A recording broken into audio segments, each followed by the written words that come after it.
So some people talk about deep work like it's some romantic, you're gonna turn off notifications, you're gonna set your phone to like the grayscale, you're gonna go light a candle, and you're gonna go put on your music, maybe your headphones or whatever, and you're just gonna dial in and it's gonna make everything happen. And I think that's the perception of someone who has never done it. And then when you get into it, it's, oh, this is work, it's boring, it's hard, you're solving lots of problems, and it's uncomfortable, and it's actually incredibly taxing. And so I think the reason I wanna make this video was to say, hey, if you feel that way, then you actually achieve deep work. If you have this perception of deep work and you say you've done it, but you've never felt that way, then you probably haven't done deep work, and this is kind of help you get there. So my name is Mason DuPree. Welcome to the channel. I try to make these videos as a documentary while I'm building my own business. I'm 24 years old, as well as kind of working full-time at another marketing agency. My whole thing is marketing and business, and I always try to find like the biggest points of leverage to scale anything I'm working on, whether it be email marketing, YouTube channels, content creation, any marketing strategy whatsoever. I just try to find and learn, and then I kind of like to share it here. I've been recording these videos for longer than I've been posting them on YouTube, and I figured if I was recording for myself and they were valuable enough for me to record them and spend time on them for myself, then maybe they were valuable for someone else, and my goal is for you guys to get that value out of it yourself, if possible. Anyway, today I want to talk about this thing of deep work because I think that there's this large romanticization of what deep work is, but it's actually very not that. So I really wanted to like kind of nail down, like, stop posting Instagram reels about your monk mode or whatever, like just go do it. And maybe there's a sort of a contradiction because I'm sitting here on YouTube making these videos, but like in reality, I do this like for 1 hour of my day in the morning, and then everything else is totally unrelated. But to get to the point, deep work is not a dopamine driven force. It's not being in some zone or you're locked in. It's incredibly heavy, it's incredibly taxing, it's difficult, and it's not something that you are able to do day one. And I know a lot of people will probably have watched videos on things like this in the past and have gone and locked in for a day, and they're like, man, that was an incredible day. And then the next week they don't do it again.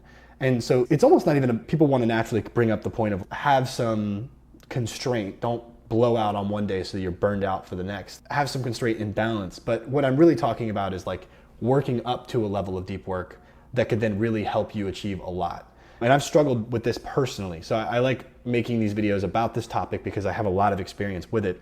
And that is that, like, I used to have long screen times on my phone. I watched YouTube videos too often. I played video games. I did the motivational, I don't know what you want to call it, dopamine thing where I just sat there and watched motivational clips or listened to people talk on podcasts, and I never really did anything. And I'll be honest, the only best way to learn is to do the thing. So there's a thumbs up for you. I would spend all this time, like almost that romanticization of deep work. I would spend all that time thinking about these things and trying to change my mindset to them, but I would never actually do anything with it because I never actually sat down to do deep work. And I think that was, for a long time, what was getting in the way of actually making progress.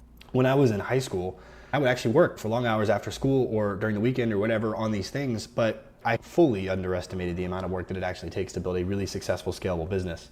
And I got a little bit of that, a taste of that with my last business, which was a social media marketing agency.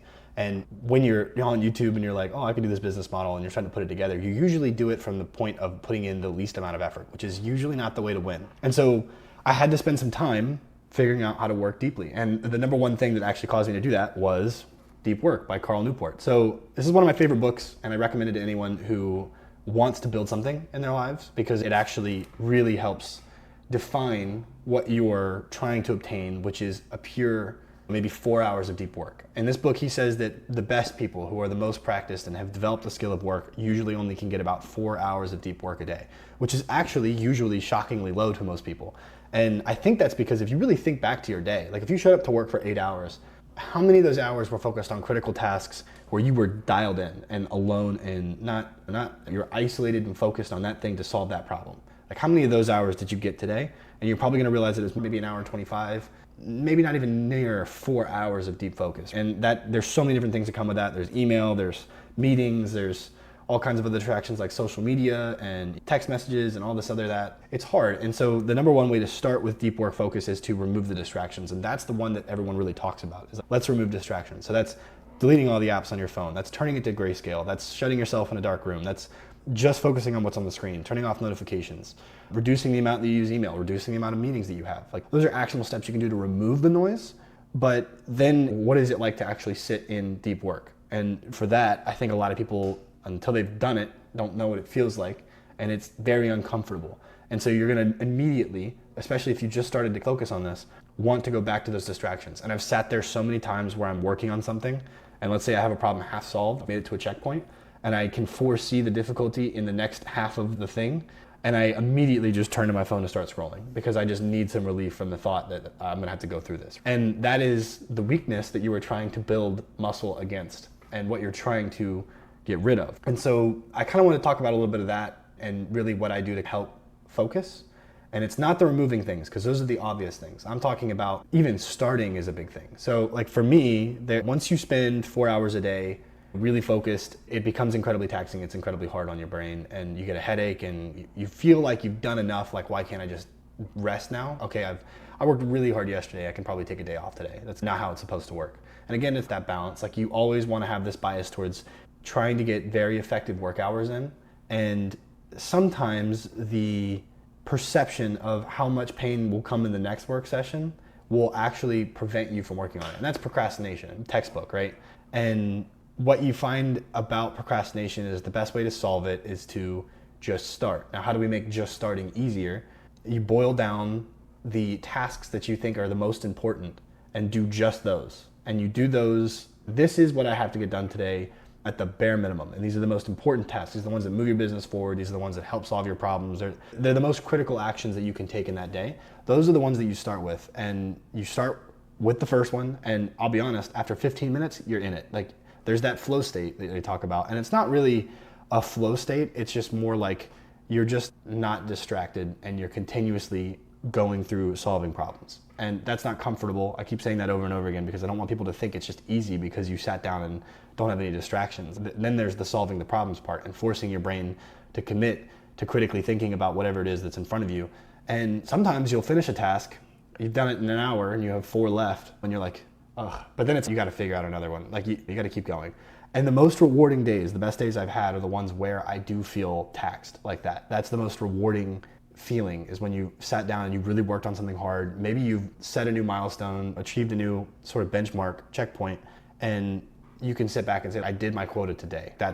I hit what I needed today. And then you can do that every single day. And again, focusing on the most critical tasks, and that will get you results from the deep work that you're supposed to be focusing on. So just like quick actionable steps here towards the end of the video is start with smaller time blocks. Don't put a ton of pressure on yourself. Again, 4 hours is the best by expert standards. So, if you really can't, then focus for 20-minute time blocks and take breaks if you need to. It's okay to take measured, like scheduled breaks. It's not okay to just pick up your phone randomly through your work session. Now, I have done other things like buy a timer, and I have a kitchen timer. I don't frequently use it, but it does help you stay on top of your time and keep track of it, like basically account for the time that you've spent for the day, which is pretty valuable. I find that sometimes just worrying about a timer in my way while I'm really locked in on a task is just meh. Like, it's not really serving me that much. If I get locked in, I'm locked in, and I don't really have to worry about, usually I'm working on the problem until it's solved for that day. And I just go until I'm not allowed to work anymore, whether I have a meeting or I've got to go somewhere else or whatever. I just lock in on that thing for that time and I keep going. Another thing is like positive triggers. So if you do work in a good environment where, if it's dark, when you focus, there's no distractions, you don't have people around you, whatever it is. For me, like with these, I know these probably look a little ridiculous, but for me, like when I sit down and I put them on, I feel like I'm in like my work setting. You know what I'm saying? And like blue light blockers don't even work, I don't think. But it's a placebo that I think you could benefit from. And so if there's like other things around you that can make your work feel great, like I love typing on a MacBook keyboard. It just feels good. So the tactile response from that feels great. I love swiping between things, and I love my desk setup and things like that. Like, I make my environment that I work in very, enjoyable. And I have like coffee ready if I need it over in the kitchen and things like that. And I can come in here, I can turn off the lights, and I just dial in on my screen and what I've got going on. And I have my notebook in front of me, which has my list of actions. And I just do those things. And it's a very, distraction-free environment, like every good deep work session should be. But it also is accustomed to my enjoyment, so that I'm not sitting at something that's uncomfortable. If I want to stand, I can stand. It's a standing desk. Like, you make your work environment something that you enjoy working in. Like when I go to work at the office, like I don't actually like my desk there, so I don't really work that well there. I don't lock in that well there. But here I do, and I kind of love working from home. And then just tracking your metrics. And this is another thing that I think is really important, and one thing I really want to bring up is that when you're doing deep work and you've gotten into a flow, and let's say you fall off, and that's inevitable. We're always going to have an off day. Like, it's going to happen, things will come up, whatever it is. When you fall off of that wagon, per se, you've got to ease back into it. Don't go back to if you were doing 4 hours yesterday and you fell off for a week and you want to go right back into it, back to 4 hours. Some people can handle that, but that's usually the exception. Just start small again and keep building up. I know that sucks to have to reset the momentum, but that's a fact. That's what happened. And in order to actually even gain, like if you were to try to do that 4-hour jump thing, you're not going to get back into the rhythm again, and you're going to you're going to forfeit all of that consistency if you don't just start small and grow again.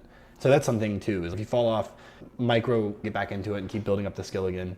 And yeah, that's all I've got to say about that. I do another video about deep work where I talk a lot about the other things I do, that part of clearing the distractions. But I really want to talk about what it's like to experience deep work so that people can identify when they're in it and know what that feels like.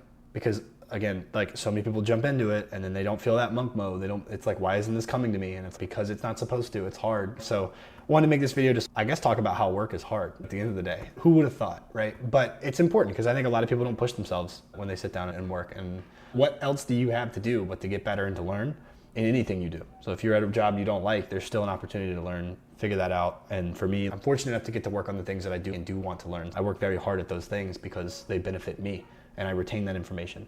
Anyway, I appreciate you guys' time today. I know it was a bit more of a rant video. I'll probably try to script them out a little bit better next time, but thanks so much for watching and I will catch you guys in the next one. All right, bye.